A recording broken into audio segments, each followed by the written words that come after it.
قدومية قرآن الله بيش دجتها هدي وحي ودجية خيرك كخوي أنا تحقل لي وأنت اللي فعلك مرة وحي وكدول وحي المدقني أنا أنت اللي تحقل لي لكيريو ده محل مكان يعني معلومات مكان ماشي شكل دعاية أنت اللي دعاية لك ومش ما هي برنامج اللي ما فايدة بها شكل كمان اللي يوسع السيو برنامج الحين وصل صار يكون سبب الدولة وصل العكتو ده قالها يسوي كقدر يعني وأسي تدراتك دقمو لي له السي له وحكسته قراها كانوا موقف مكقات سنة كيورا هسي شيء العكتها واحد يقصر بي إن كورونا فيروس تنادد أنا دقمو يكيني وين بقى سنة كنا إن قبل جدوا على صهد قادم ويعني نوع من الرواية مثلا حكومة دواي كانتو ده واحد ما قال كلام وإن وحي شرعي يقولها من الميزان بقصة سنة ودجية لقوا صادروا وحرام الناس هي مثلا البال مري تلمامي ومثلا أو برنامج بحيه إذا البال مري وهذا اللي ينوكل يقول لي أسريع هذا اسمها ما قوت ماشي قدومية وعدتها وحاد ورشدي وقلها وكيل الذي يدينك وحيد عيال مربل اللي هي وعلى سوق قابلنا يا بيش شنادين على الغيابة هدي لها هيك دقوا لكن وحوية ميزانية دنا كمتشتو سقوتسكي أن ما أنت قلت عسحني سيدا دراديد وإن ميزانية ده لو قدر أورا الله ما بحني هذا سكتك تضرب لوضع ما فرديه كناه هذا الميزانية ده وحبي لو جري ده وحبي ترى مسه ميزانية ده وإن لو قدر أو لو كوع داتا سقوتسكي اللي بعنا ده إنه كجري هي ماموس قلب كلام وهذا يجتي هذا اللي تريم بوا إنه كموقت أنت دور شوي بوا كموقت هم حتى يمديدين كموقت تعصون وامي تكلم وحوي لعقد $2 اللغة قبل هذا بريق الله قلت لك عليه قبل هذا بريق وحده كم قاعده ولينا ميل مشروع لقيه فلويه ما نعرف ما أنت $1 هلا قصة اللي $1 هلا سيا يدي مركي ورانا وحي هاي إن مدكم الجارة قبل هذا بريق الله سيو وإحنا كم قاعدين وحوي تقدر وحال قصية يا أرجيس يقول بحدا أما هلا قوية أما قبل هذه لها سيو تتوسع وتكتب عشورها بريق إيه قبل كأول عشورها بريق إيه قبل كأول وحلا قاعدة بيرسنتج كسرية بيرسنتج الكورونا كلا يخاف وحويان تم بيرسنتج على قاعدة كليها أيوم كروي كأيوم وحسنا في حلب على قاعدة قبل كبر قبل على قاعدة حلب اليوم 12% أنحاف أي على قاعدة تاسنا مثلا دي بطلعنا إنه كل قلة إنه عن أربع سنوات برجع وحيد الحين حتى العكس يسوى حركة ولا يفيد ولا اللي يديه تاسنا هو حرام ده إنه قطعة كذايو لكن تعال كان أو ده في كسوة إن ده حرامي تاسنا هو حلا يقول أول حلا كل قلة أنا اللي جد أيوه عشان فديرات إيه اللي جد هذا أيوه وحوي أنا وحنا وحين تاسنا طيب إن واحد كحن أو بارتين discrimination إيه طيب وايو marka la bil baa laga qaaday mid yar laga qaado damiyada xaraan ahayn miisaaniyadan waxa ka muuqda isbeelitir la'aan aan dalku aan isbeelitiray qaabka ay u samaysan tahay marka soo qaato mashruuca GPLG dawladda tobanka sanadood soconayay dawladda tobanka sanadood mashruucaas wuxuu ku soconayaa degmooyin gaar degmooyinkii kale ma gaarin waxaan garan waayay degmooyinka kale Soomaaliland baan ka tahay ma horumarkaan ay xaq u lahayn sababta uu uga maqan yahay dhowr iyo 10 sanadood degmooyinka qaybtood marka Soomaaliya sanaad la soo qaato ayaan garan waayay gudoomiye waxaan jeclay ina wasiirka loogu yeeray xaqiiqii arrintaas aan weydiin lahayn su'aal weydiin lahayn هل أنتِ هراء قارن شفتي مشروع GPLG هل دقمو أيام لو قدر يود وينه هل دقمو يود وينه ما نقدر وينه هل كنت جايبه سيف على لو سلوي وحيابها اللي بيجوا حكمنا راشد عيد مروكا وحاول شيء سن لعب $8 مليون أيام شيء سن لعب $8 مليون $1 كله يتم شهر قطع أيام شيء سن اللي بارس فدي قالوا سمي واحد شيء سن إن محاكوا هاي مكا عيدك لعبتها أنت عارف ما قالوا بعطوك كنا وقف كذي إن يجي مثلا وحكي سوق هذا $100 ما كسوق هذا وحلي 3 كيلو وبريسة 3 كيلو محاكوا هاي سكرة 3 كيلو دقيقة أنا واحد ما هيستا ده كان عوري قولي وحكي منها بدك شغالة وحمسير إنه هي هذه اللي بدك اللي هاي iyo ciidamadaasaa ka mid ah cawrooyinkaynu leenahay ee u baahan inaynu wax saarno ee u baahan inaynu maxaan ku dhahay bajetkeennu ku hagaajino ee u baahan runtii haddii maanta la eego daraasado la sameeyey waxay sheegayaan dadka ugu liita maanta marka la eego xerada maxaan ku dhahay meelaha ciidamadu degan yihiin iyo sheekh nuur ayaa carruurtooda la eegay dabeedna waxaa la ogaaday inay ka nafaqa daran yihiin kuwa sheekh nuur ay dhibiyadii inay ka nafaqa badan yihiin kuwa maxaan ku dhahay ciidamada markaa runtii aan waxaan rumaysnahay in cawrooyinka somaliland ay leedahay ay ka mid yihiin shaqaalaha iyo ciidamada wasiirku wuxuu sheegay inay kordhayso miisaaniyaddu waxaan weydiin lahaa wasiirka xaggee buu ka keenaya korarkaa sow ma aha uun canshuurahan uu dayarta iyo ka wax iibsada consumer lagu kullaabay ee 1000% laga dhigay intii dowladaha kala dambeeyey kulmiyey hoggaanka dalka u qabteen ayaa ka sii dhigaya 2000% oo miskiin baa miska la fuulo leh oo ninka consumerka ayuu masaaraya soo maaha sababto aan soo leh waxa weeye dhammaan haddaad eegto haddaa qoyinkaas waxay sababeen minus 39% ilay hoos u dhaceen 2020ka dhoofkii xoolo qiimaha alaabta dekedeena ilay hoos u dhacday 3.8%. tirada konteyneradu ilay hoos u dhacday 11.8%. sibirka aynu soo dhoofsano inuu hoos u dhacay 18%. qaadashada liisamada ganacsi ilay hoos u dhaceen 25%. dakhliga la filayay in muddada uu ina soo galo inuu dhammaan hoos u dhacay 7%. saan sheegay hanta qoynka weli waa taagay wasiirku wuxuu yidhi miisaaniyaddu waa kordhaysaa dee bal isaga ayaa sheegi doona meeshuu ka kordhinayo dhammaan anigu waxaan u arkaa waxaan canshuur ahayn oo ninka danyarta ah ee consumerka ee isagu iibsadaha ah in dusha laga saaro mooyaane inaan wax kale meeshan aanay ka soo muuqan sababtoo haddaad egto dakhliga miisaaniyaddu wuxuu ka imanayaa dhammaan haddaad imika akhrido buga waa page 4 ama budgetka buuggiisa page 19 haddaad eegto wuxuu ka imanayaa canshuuraha kastamada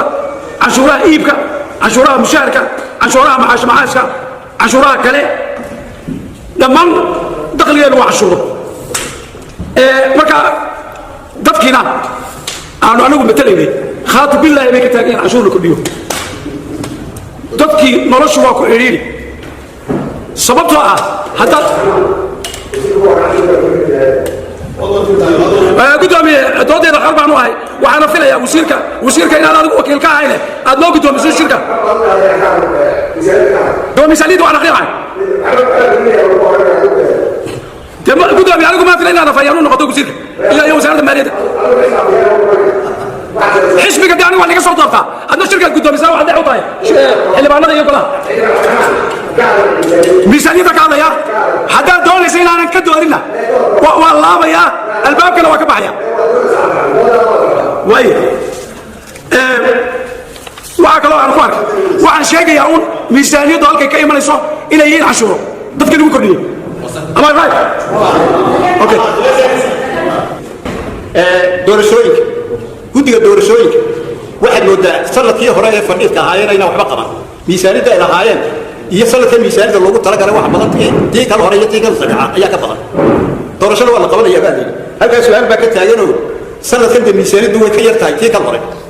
markaa maxay tahay iyagoo aan doorasho qabanayn baa miisaaniyaddu badan tahay iyagoo doorasho qabanaya maxaa loo dhimay taasna waa su'aal kale kor u qaadinta tacriifooyinka gudoomiyaha meedhowta waxaan ka maqan tacriifooyinka lama kordhin waa la kordhiyey wasiirkuna lama kordhin buu yidhi lifaaqa u dambeeya miisaaniyadda ayay ku shaxaysan yihiin xeerar wax laga bedelay iyo kordhin miisaaniyadeed waxaana la soo qaadan karaa waxa la kordhiyey warfaafinta